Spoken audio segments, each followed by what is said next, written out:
You really mean it when you say that my feeling good and my feeling bad is only about me related to me. You could use a lot of different excuses. People say, I'm sad because my lover left. And we say, no, you're not. No, I'm sad because my lover left. We say, no, you're not. I say, wait, I wasn't sad, my lover left. Now I'm sad. I'm sad because my lover left. And we say, no, you're sad because you're not in alignment with who you are, and you may be attributing into that, but you have control. You don't have control over whether your lover leaves, but you have control over the direction of your thought, and the way you feel is about the direction of your thought. You have the ability to focus in ways that you have not exercised. Too many people are dependent on the behavior of too many others, which you can't control. And then it puts you in this uncomfortable position of needing to be true control freaks in order to feel good. And then as your world gets bigger, you find that there are too many moving parts and you find less option. So you have to stop looking at what you don't want and start looking at what you do want. But we've never known anybody who could just stop doing that. You have to start doing something else. And that's the whole point. You want to focus yourself into the vortex. And we know that the fast way in is to just care about how you feel. When you get in there, everything you want is in there. So some of these processes that you describe feel like effort. And the effort doesn't feel good. But you see, it always takes effort. And let's talk about why it takes effort. And let's just tell it like it is. Focus is effort because law of attraction will hold you to your dominant vibration.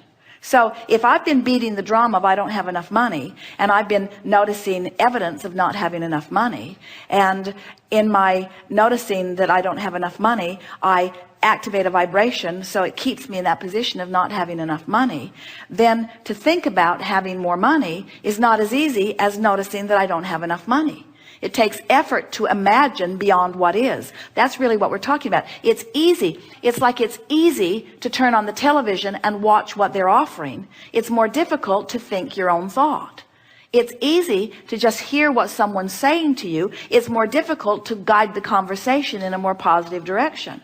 It's easy to observe. It's more difficult to focus. And yet there is so much more reward in focusing than there is in just observing.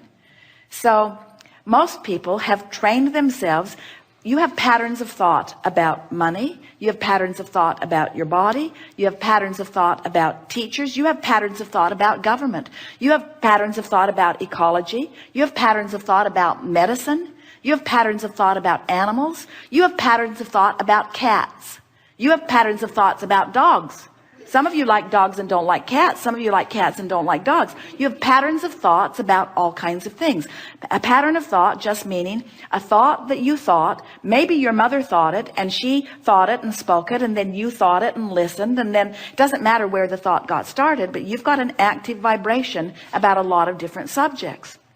So let's say your active vibration about the subject of something that you want improvement in.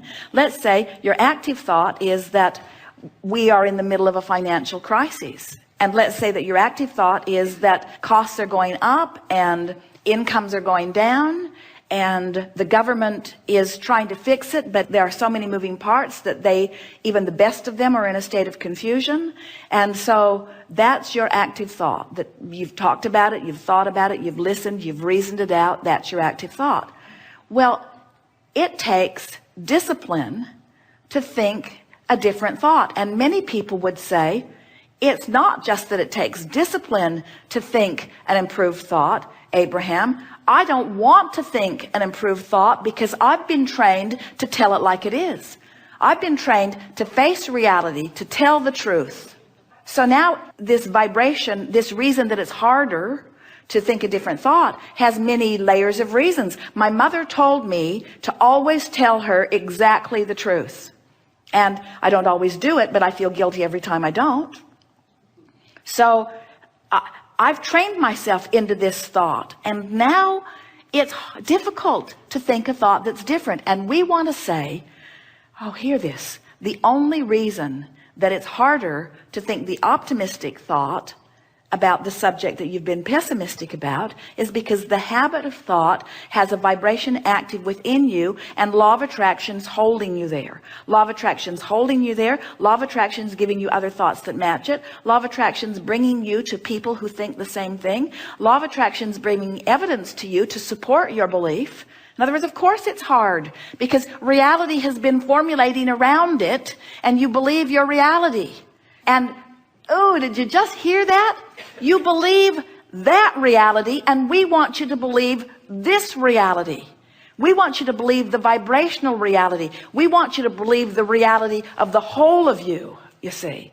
And when these two realities merge, and the only way these are, oh, this is so good. The only way these two realities can merge is if you come this way into your vortex, because your vortex is never going to merge with this reality. If the source within you would merge with sickness, your planet would be sick and dead soon.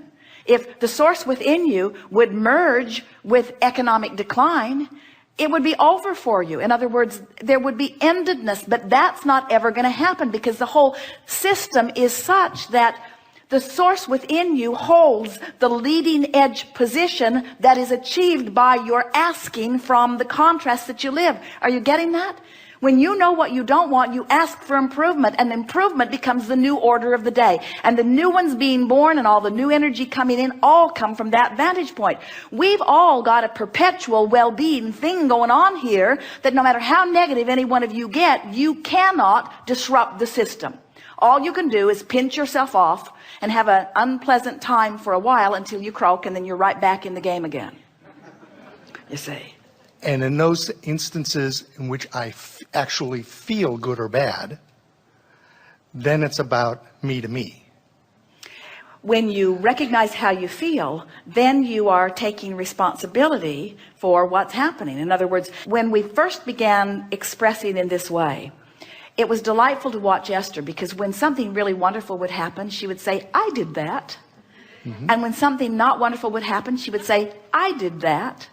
And there was something empowering about knowing that since she did it, she could do it a different way if she chooses to. But it's easy to forget because there are so many moving parts. It's so easy to give other people credit for the way they behave.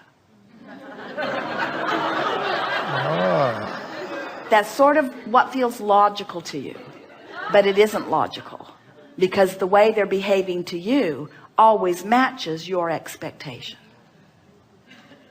People will raise or lower to the level of your expectation. And that's why sometimes it's hard to focus yourself into a new place. As we say, you've been thinking that way, you've been getting feedback, which is why you think that way, so you get feedback, which is why you think that way, which is so you get feedback. It's just a spiral of attraction, you see. But only when you care about how you feel, so you start directing your thoughts based upon how they feel rather than upon the reality. Esther will say, Abraham, but it's true. Not so much anymore, but she tried it for a while. But Abraham, but it's true. You got to give me that. And we say, don't use the truth of something as your criteria for your focus, because there are all kinds of things that are true that you don't want to keep active in your vibration. There is a rampant active vibration around the world, and especially in your planet, that said times are financially hard. And as long as you keep beating that drum, the stuff that's queued up for you in your escrow, in your vibrational reality, will be slowed down, because your thinking that times are hard puts you in a place of disallowing them. Meanwhile, there are people who are accustomed to thriving in all times that are making out like bandits. And then you say, that's wrong. You're not supposed to thrive in this hard economy. We're all supposed to suffer in this suffering economy. We say, hear what you're saying. You want to praise success everywhere you see it. You want to praise thriving everywhere you see it. You want to tune yourself to thriving, not to failing, you see. You can tell by the way you feel how the source within you is looking at it. Source within you is not worried about this economy. And when you do, you feel bad. But you don't feel bad because you're worrying about the economy. You feel bad because you're separating yourself from source, who does not worry about the economy, and using worrying about the economy as your excuse to separate yourself from source. Starting to get this, aren't you?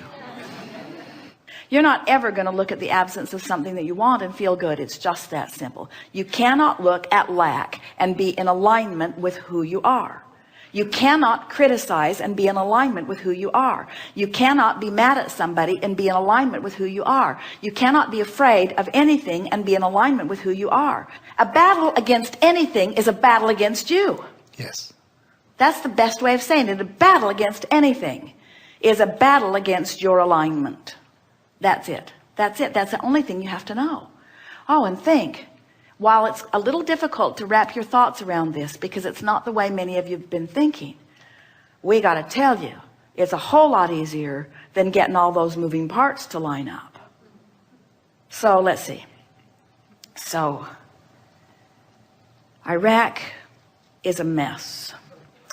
And they weren't a mess before, but now they're a mess. And maybe it's our fault that they're a mess, but they had problems and we wanted to straighten them out, and now we've just made it worse. But now Iran, right next to Iraq, they've never gotten along with each other, and I don't really understand why they've not gotten along with each other. It goes really far back deep. They probably don't even really know what it is, but they're sort of pitted against one another, and now it looks like we're sort of going to be swept into that. And then Israel, I don't really understand what's going on over there. And then the Palestinians, I don't know whose land it really was to begin with, and I don't know why they want to live there when there's so many other places that they could live, and I don't know why this little piece of land is so important to them, and I don't know how much they get to really talk to the people that are there. I don't really know what the Iraqi people are really thinking or feeling. I don't think they really like us very much. I think they would like us to leave, and yet I think they're afraid that if we leave that things will get worse, and I don't know. I thought I voted for someone who was going to do something different about it, but I don't know what he was dealing with. I don't know who said to him when he got there, but it seems to me that what he said before he was elected and what he's doing after he was elected was not really the same thing, and I sure would like to talk to him about it, but I don't think there's much chance that I'm ever going to get to talk to him about it. I'm not even sure if he really has a clear idea of what to do about it, but there are just so many, and we say, just kill me now. How are you ever going to sort that all out? Now let's talk about Michael Jackson's death. So how are you going to sort that out? How are you going to sort that out? How could you ever sort that out? And really, don't you just want to go in the vortex? Don't you want to just leave them all to whatever they're creating and just go into? Now, here's what happens when you go into your vortex. When you see people afraid of bombs dropping on them, you ask for a world that is more peaceful. When you see children suffering, you ask for a better life for them. When you see intolerant people speaking only of one right way to live, you ask for a more diverse and understanding world. You have created something so magnificent in your vibrational reality, and all of your attention to all of that stuff that holds you apart from what you've created keeps you from being the whole being that you are. You see, trying to control the uncontrollable keeps you outside of your vortex. And these simple processes of wanting to feel good and reaching for the thought that does, and reaching for the thought that does, and reaching for the thought that does until it does, and then holding to the thought that did feel good, and holding to it until you have activated and trained yourself into that vibration, until you become a vibrational match to the better world that you are asking for. The better world cannot show itself to you